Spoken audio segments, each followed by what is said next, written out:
Здравствуйте, меня зовут Мартынов Андрей. Родился я и вырос в Якутии. Когда мне было 11 лет, у нас в семье произошла трагедия. То есть на моих глазах отчим избил мою мать жестоко. Я пытался заступиться, но это не помогло. И впоследствии отчим застрелил на моих глазах моего старшего брата. Может быть, это как раз и оказало какой-то отпечаток на мою дальнейшую жизнь, потому что впоследствии попал в сообщество таких людей, где люди жили тем, что воровали, грабили, обманывали других людей. И в итоге, конечно же, такая жизнь, она привела меня на скамью подсудимых, где мне дали срок 8,5 лет строгого режима. А в 2002 году я заболел туберкулезом. Болезнь прогрессировала, и врачи, они единственное, что могли сделать, так это вводить мне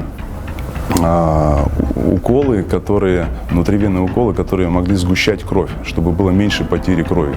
Как раз вот в этот период времени, когда я лежал и помирал, к нам в колонию зашли христиане. Мне досталась от них книжка, которая называется «Новый Завет». Когда я ее читал, я пришел к такому выводу, что моя жизнь, она вообще не имеет смысла.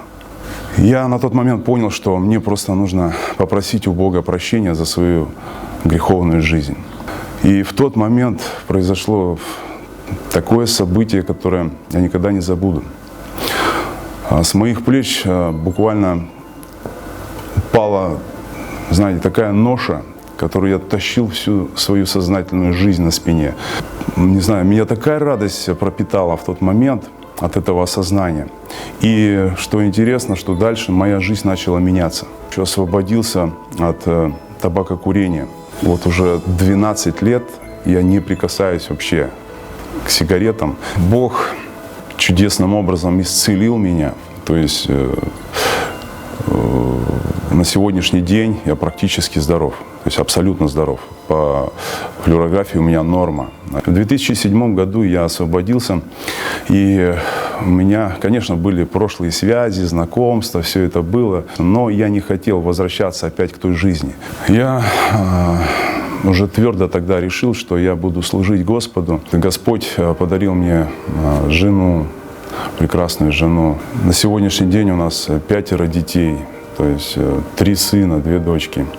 Господи, я даже не мечтал, что у меня будет такая большая семья. Я никогда не мог подумать даже. Наша первая встреча была в автобусе. Это маршрут 4. Почему-то я обратил внимание, что она какая-то не такая, как все. Вот как-то она выделялась среди всех. Что интересно было, то есть я ехал на собрание в церковь, вот, и она, как выяснилось, тоже приехала на собрание именно в эту же церковь, в которую пришел я. Потом, спустя какое-то время, Господь дал нам еще одну встречу, опять в автобусе. Оказалось, что мы до конечной остановки ехали вместе. Ну и я, в общем, проводил ее до дома, она там недалеко жила в тот момент. Со временем, конечно, я честно сказал, что да, я вот отбывал, когда как-то было время, но я теперь человек верующий, я оставил этот путь, и теперь я живу другой жизнью. Но она как-то восприняла, поняла это, как бы, наверное, видела, как бы, меня, мы уже не один день знакомы были, как бы, она видела просто, какой я есть, правильно?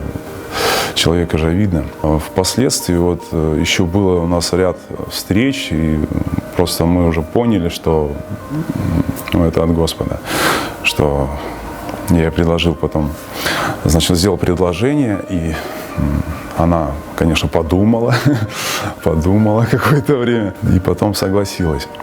Была свадьба, все как полагается.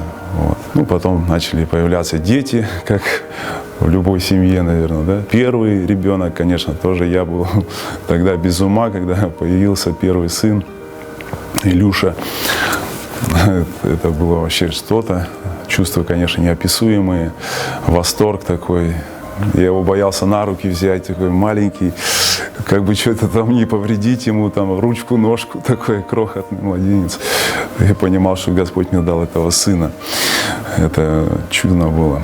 Хочу быть действительно любящим, мудрым, заботливым, добрым отцом, чтобы дети во мне видели действительно хорошего, доброго человека, чего я в своей жизни не видел, я бы хотел это дать своим детям. Все в совете, какие-то серьезные решения, все принимаем в совете. Мы решили, да, вот, помогать людям, и по сей день, вот на сегодняшний день мы помогаем, то есть 2 человека у нас живут,